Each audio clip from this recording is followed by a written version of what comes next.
Naku, malamang ho at malaki ang posibilidad na tuluyan ng makalaya o makalabas po ng ICC Detention Center.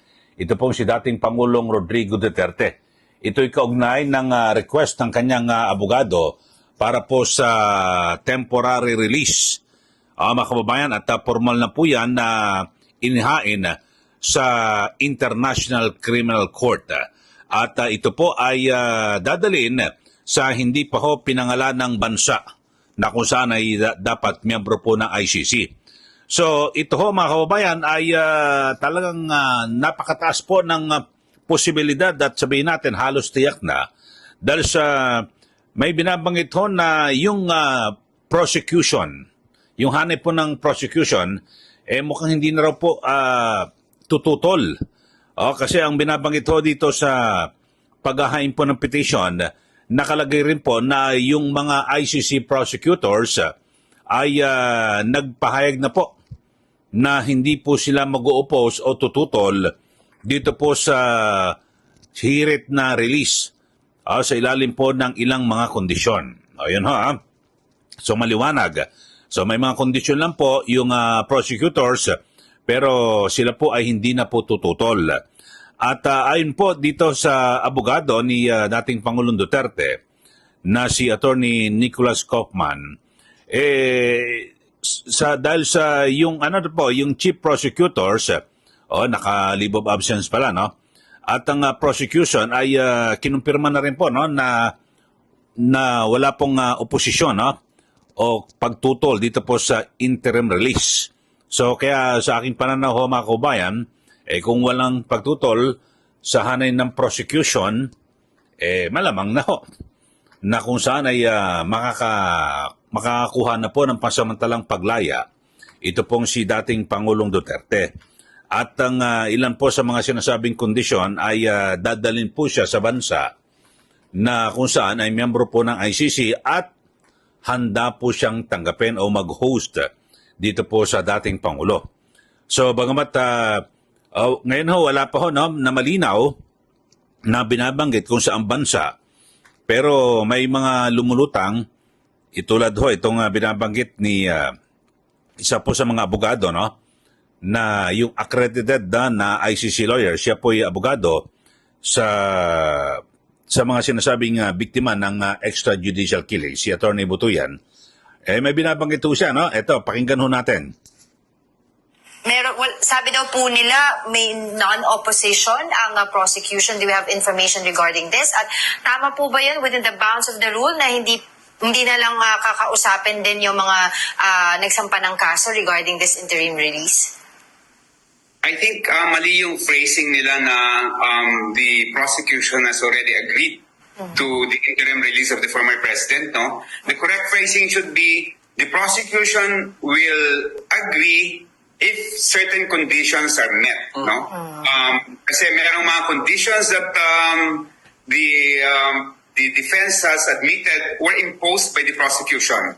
Although those parang ganon din ho yun,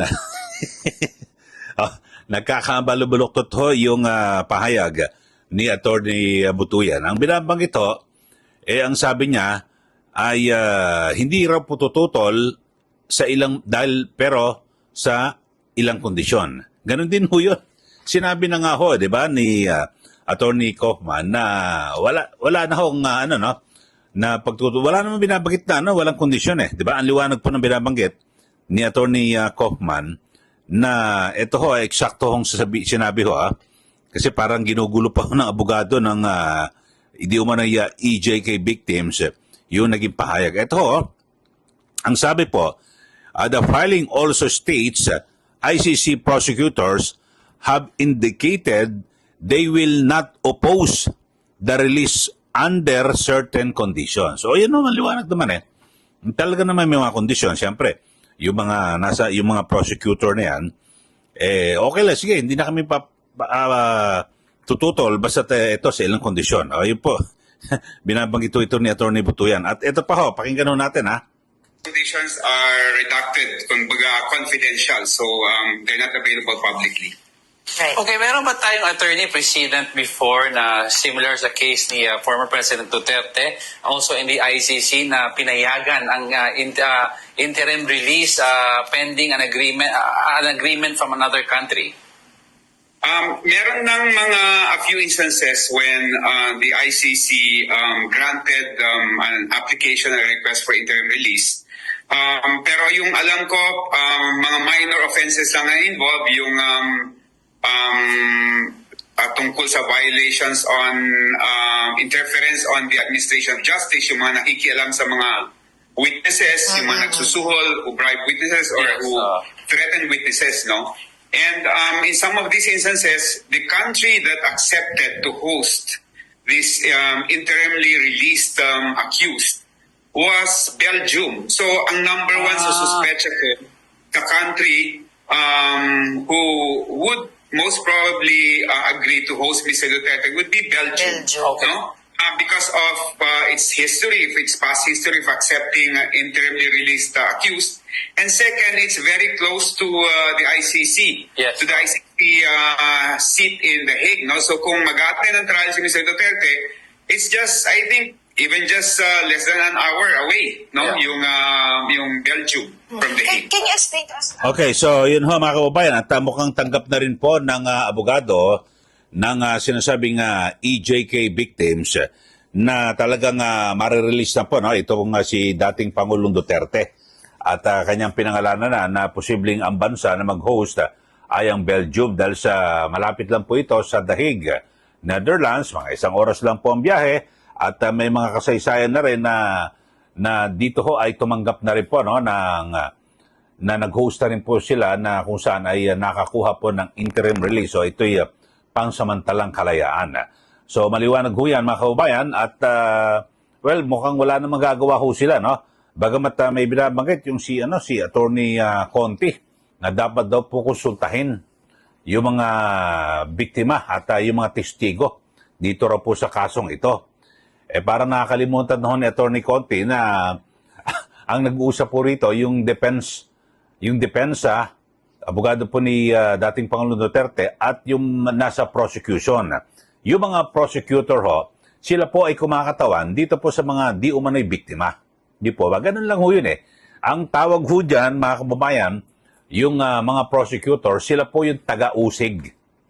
Siyempre, ang kanilang inuusig, ito pong si dating Pangulong Duterte, at ang mga taga-usig na to ay ang kanilang kinakatawan, yung mga nagreklamo, o yung mga complainant, at yung mga sinasabing di umano'y biktima ng extrajudicial killing. So, yun ho, mga kababayan, at lumilito, alam niyo ho, detalyado ho itong petisyon ni Attorney Kaufman sa ICC at pwede niyo i-download ito at punta lang ho kayo sa website ng ICC sa mga gusto ho na makuha po yung buong detalye. Pero sa pangkalahatan, babanggitin ko kasi binasa ko rin ito mga kababayan, ay binabanggit ho ni Attorney Kaufman kasi kadalasan, di ba, kapag parang dito sa atin yan ang katumbas ho nito ng interim release dito po sa atin, yung payagan ka makapag-bail o piyansa, parang ganun ho yan.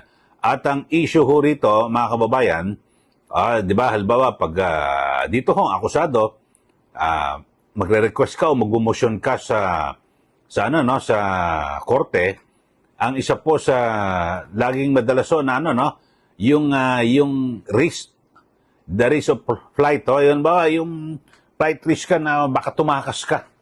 Mga kababayan, di ba? Isa ho yan sa madalas ho na ginagawang dahilan para kumontra, di ba? Yung nasa prosecution. Pero dito ho ay ikinatwiran na rin po ni Attorney Kaufman na malabo namang maging banta at para tumakas ito pong si dating Pangulong Duterte. Unang-una, yung isa sinasabi, yung kanyang edad. 80 anyos na ho ito At higit po sa lahat, siya po ay prominente. Hindi lang po sa Pilipinas, talagang sa buong mundo. Kilalang kilala ho siya, no? At hindi pa pwedeng makatakas at makapagtago. Dahil sa pag nakita ka, madali, ibabalik ka lang sa ICC. So, mas pahihirapan niya ang buhay niya, no? Ng dating Pangulo kung siya po ay tatakas. So wala po. So hindi po flight risk, no, itong dating Pangulo. At isa rin ho sa binabanggit po ng abogado ni dating Pangulong Duterte na bukod ho sa kanyang sa kanyang edad, meron na redacted din yung yung ibig sabihin confidential yung mga posibilidad yung sa kanyang kalusugan, mga kababayan, at confidential din kung saang bansa. Bagamat yung hula po ni Atty. Butuyan ay sa Belgium dahil sa ito po ay malapit dito po sa diyan po sa The Hague, Netherlands. Pero siguro hula ko mas maganda ko siguro dito na sa Asia na miyembro po ng ICC. At para mas mabilis po na mapuntahan ng kanyang pamilya, mga kababayan, at kung mayroong hearing naman, madali naman makapunta ron doon sa The Hague, Netherlands, di po ba?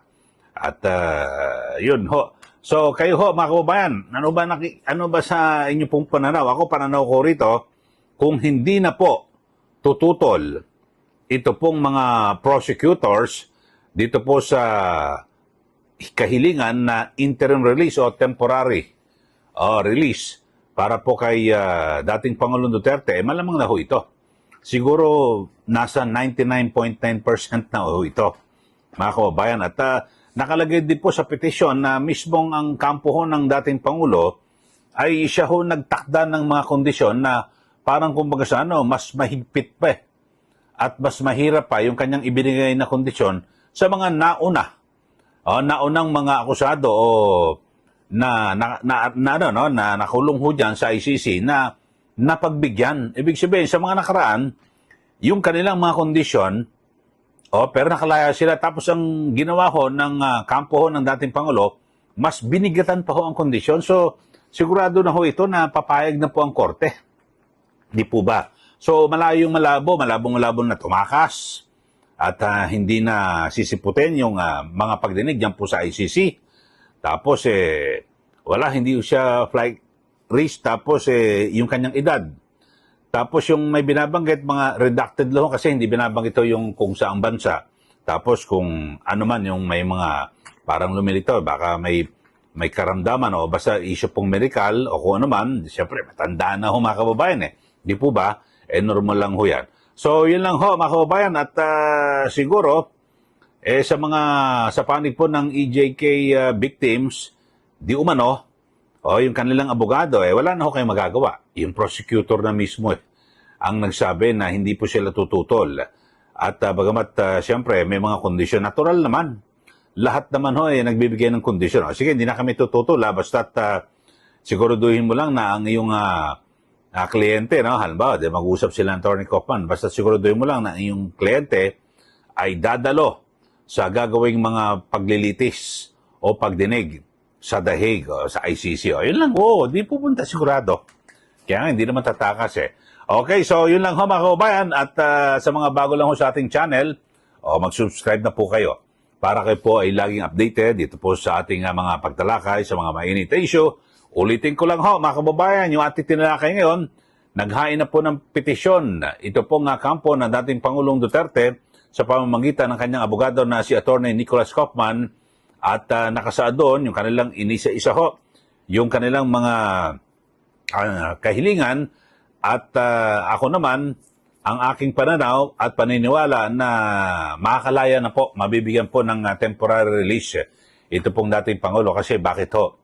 Yung mismong prosecutor ay nagpahayag na po na hindi po sila tututol sa nasabing petisyon. Kadalasan kasi tumatagal lang at minsan hindi na pagbibigyan kung tumututol po yung prosecutor, di ba?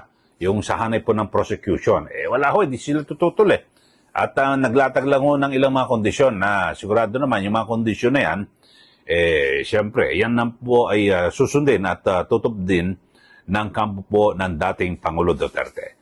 Okay, maraming salamat. Muli, ito po si Kaeli. Magandang araw po sa ating lahat.